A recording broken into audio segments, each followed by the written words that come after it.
Bonjour et bienvenue dans cette pépite de créativité avec Christian Volz, en prévision du Festival de la créativité que nous vous offrons du 15 au 23 octobre 2022.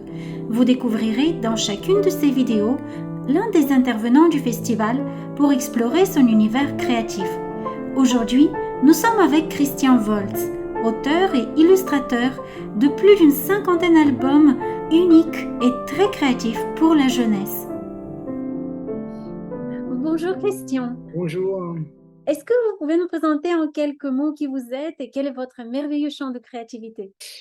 Alors, je m'appelle Christian Vols, j'habite à Strasbourg, je travaille à Strasbourg, en France. Je suis auteur et illustrateur de livres pour la jeunesse depuis 25 ans à peu près. Donc, j'ai écrit et j'ai illustré pas mal de livres, une cinquantaine, je pense.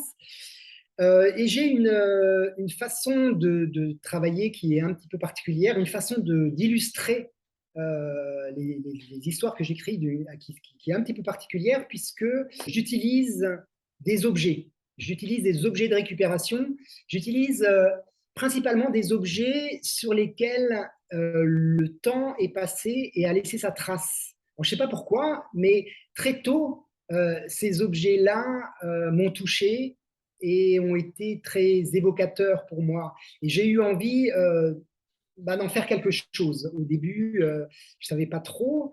Et puis, j'ai fait une école d'art à Strasbourg, l'école des arts décoratifs. Je me suis spécialisé en illustration, donc j'ai beaucoup dessiné. Et puis, en sortant de l'école des arts déco, je me suis dit, mais en fait, moi, je m'ennuie quand je dessine. J'ai besoin de la matière, j'ai besoin des objets, j'ai besoin de tordre du fil de fer. Et c'est là que j'ai eu l'idée de mettre ces objets au service d'une narration. Je commence par faire des dessins et puis je vais reproduire ces dessins avec du fil de fer et avec toutes sortes d'objets. Alors vous voyez peut-être derrière moi un petit peu, on est dans mon atelier, vous voyez un petit peu des valises, des caisses remplies de petits objets, mais ce sont des objets tout simples, hein. Ce sont des objets de rebut, ce sont des objets qui sont bons à jeter à la poubelle, ce sont des petites rondelles, des vieux boulons, des vieux cuirs, du bois flotté, je ne sais pas, du métal rouillé. Ce qui me passionne, c'est quand on met ensemble ces objets l'un à côté de l'autre, tout d'un coup, ils perdent leur fonction et un boulon et un morceau de bois, c'est plus un boulon, un morceau de bois, ça devient un œil et un nez. Et hop, et c'est le début d'un visage, c'est le début d'un personnage, c'est le début d'une histoire. Et voilà. Donc, effectivement, peut-être que ce que je sais faire, c'est de savoir regarder ces objets de rebut et de leur trouver une certaine poésie, une certaine beauté. Qu'est-ce que pour vous la créativité à travers votre angle? Alors, la créativité, c'est compliqué à expliquer. C'est qu'à un moment, je travaille et à un moment, j'ai l'impression que les choses m'échappent. C'est-à-dire que c'est plus moi qui décide de où je vais, c'est presque l'objet qui va s'imposer. Et c'est comme si ça passait à travers moi et que moi, je n'étais qu'un canal pour que ça passe. Voilà. Alors, je vous donne juste un exemple. Par exemple, je fais un personnage en fil de fer, voilà, ça ne fonctionne pas trop comme je veux, c'est des choses que j'ai déjà faites, je trouve que je me répète, bon, je fais, bon, tac, tac, tac, je le pose, je m'occupe d'autre chose, je recule, tout d'un coup, paf, je marche sur ce que j'étais en train de faire. Vraiment stupide, j'ai tout cassé. Et puis quand je le prends, je me dis, mais tout d'un coup, la forme, elle est tout à fait différente de ce que j'ai l'habitude de faire et elle est beaucoup plus intéressante que ce que j'avais fait.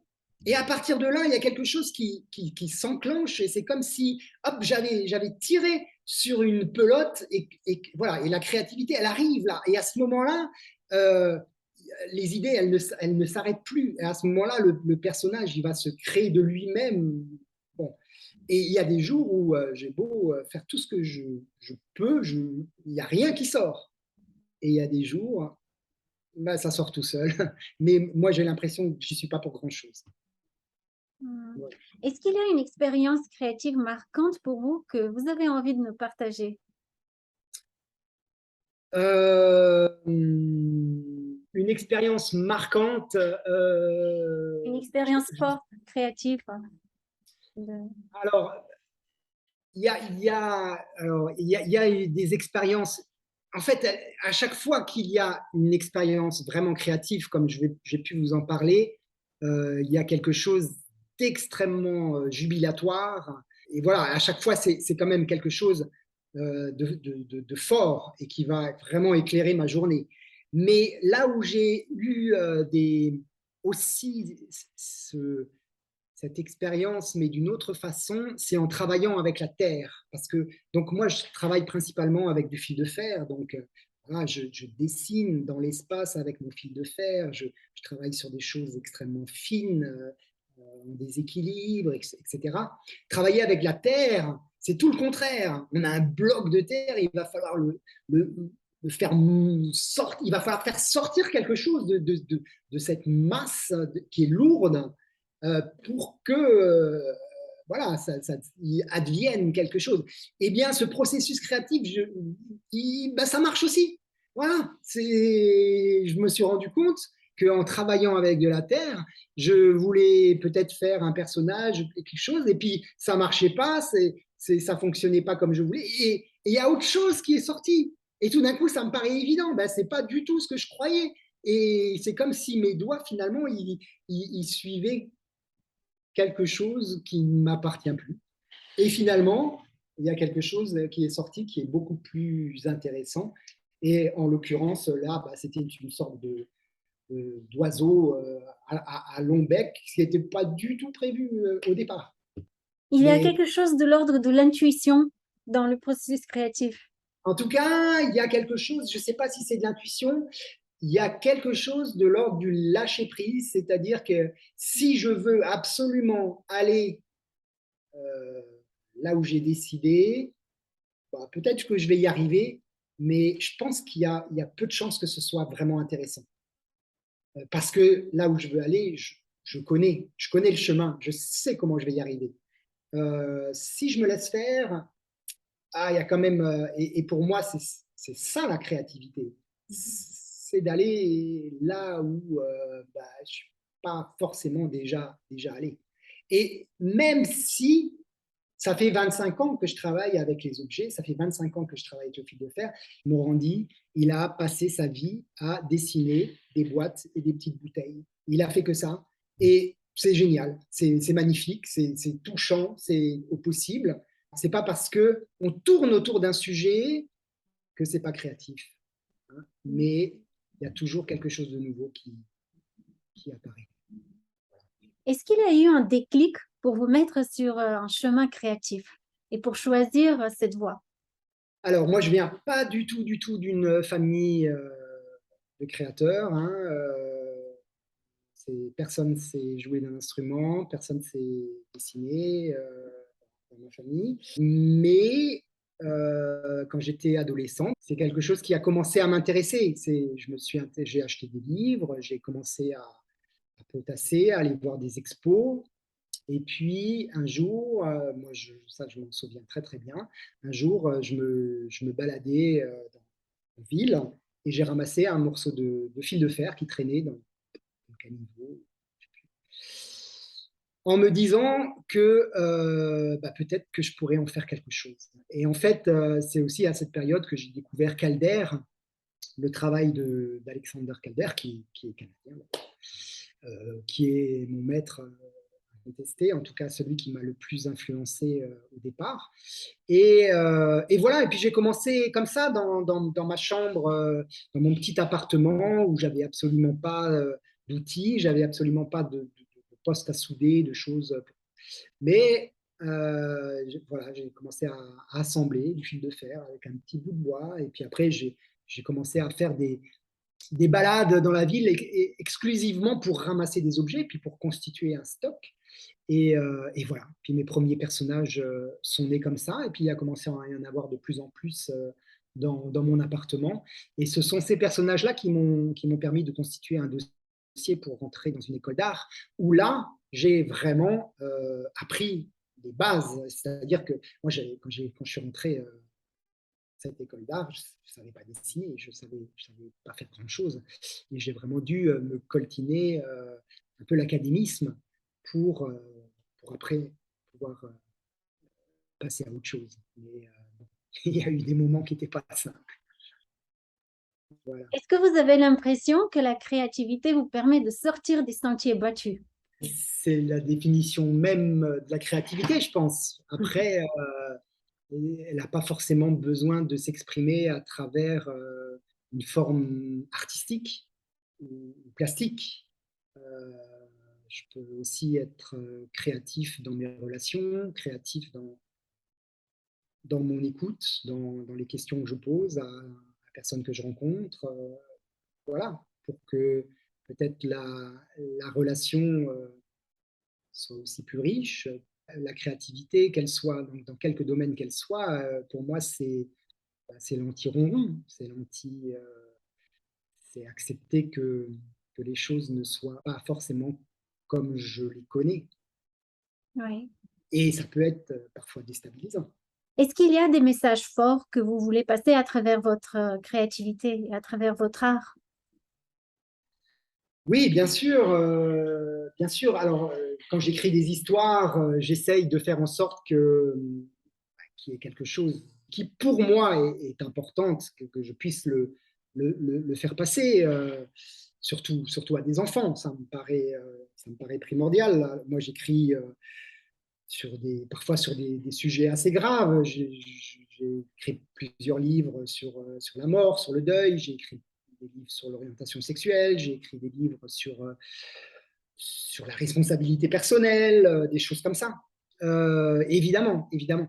Après, les personnages que je mets en scène, ce sont jamais des super-héros, c'est jamais des gens à qui tout sourit, c'est toujours des personnages un peu bancals, c'est toujours des personnages qui essayent de s'arranger avec la vie, qui essayent de s'arranger avec les autres, qui essayent de s'arranger avec l'amour, qui essayent.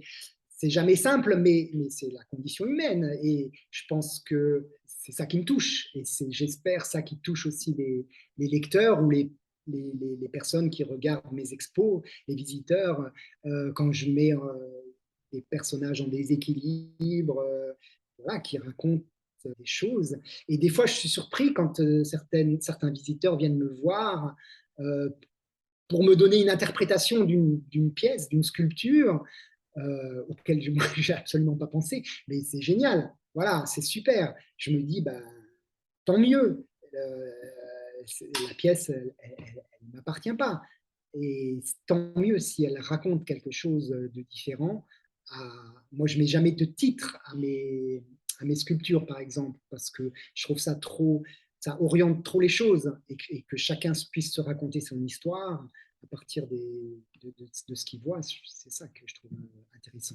Et puis après, l'utilisation de petits objets de récupération, de petits objets de rebut, et que ces objets puissent devenir poétiques, puissent devenir beaux, puissent créer quelque chose de beau, bah, je trouve qu'en soi, c'est déjà un message vachement fort.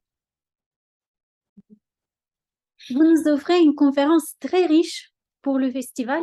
Est-ce que vous pouvez nous dire en quelques mots sur quoi va porter votre conférence? La conférence que je propose, elle va s'articuler en deux temps. Dans un premier temps, je vais expliquer les différentes étapes de la création d'un livre, tel que moi je le fais. C'est-à-dire, bah oui, un livre, c'est toute une succession d'étapes, depuis l'écriture de l'histoire, la recherche de personnages, le chemin de fer, le travail avec l'aller-retour avec les éditeurs, les illustrations avec du volume, des objets, la prise de vue par le photographe, la mise en page par les graphistes, l'impression, etc. Faire un livre, c'est à la fois un travail complexe sur la durée et puis un travail avec des partenaires qui vont m'aider à faire ce livre.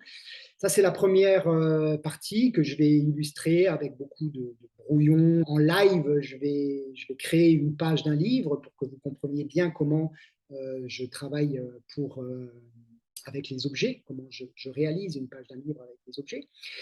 Et puis, la deuxième partie de ma conférence, c'est animer un atelier avec des enfants. Comment faire? Donc là, je vais vous donner des clés euh, pour, euh, pour réaliser un atelier sans tomber dans des pièges, enfin pour que les enfants soient dans une situation de réussite, pour que ce ne soit pas le cauchemar pour vous dans la classe si vous animez cet atelier. J'ai une longue expérience de ce genre d'atelier. C'est un exercice de base que je propose, la création d'un personnage à partir d'objets que les enfants ont ramenés.